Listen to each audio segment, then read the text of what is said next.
അപ്പോൾ ഇത് ത്വായിഫിലെ റസൂൽ സല്ലല്ലാഹു അലൈഹി വസല്ലമ തങ്ങൾ ശത്രുക്കളുടെ ഇടയിൽ നിന്ന് ഏറ് സഹിക്ക വയ്യാതെ റസൂൽ സല്ലല്ലാഹു അലൈഹി വസല്ലമ ഓടിയിട്ട് വിശ്രമിക്കാൻ വേണ്ടിയിട്ട് വന്ന് ഇരുന്ന സ്ഥലമാണിത് കേട്ടോ. അപ്പോൾ ഇത് പിന്നീട് പിൽക്കാലത്ത് ഇത് പള്ളിയായി മാറി. അങ്ങനെ റസൂൽ സല്ലല്ലാഹു അലൈഹി വസല്ലമ തങ്ങൾ ഇവിടെ ഇരുന്നപ്പോൾ ഉത്തുബത്തും ഷൈബത്തും അവരുടെ പ്രോപ്പർട്ടിയാണിത് കേട്ടോ. അപ്പോൾ അവരുടെ പ്രോപ്പർട്ടിയിലാണ് ഇരുന്നത്. അപ്പോൾ അങ്ങനെ റസൂൽ സല്ലല്ലാഹു അലൈഹി വസല്ലമ തങ്ങൾ അദ്ദാസി എന്ന ഒരു ആളുണ്ട്, അത് അവരുടെ അടുത്ത ആളുകളാണ്. അപ്പോൾ അദ്ദാസ് എന്നവർ ഉത്തുബത്തും ഷൈബത്തും മുന്തിരി കൊടുക്കാൻ വേണ്ടി പറഞ്ഞപ്പോൾ അത് കൊടുത്തു.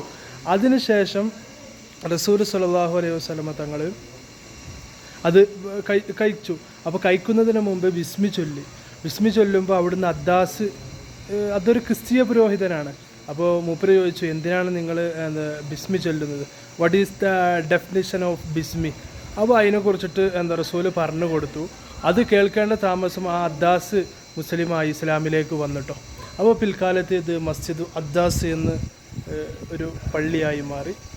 അപ്പോൾ ഇൻഷാ അല്ലാഹ് അതൊക്കെ തന്നെയാണ് കേട്ടോ.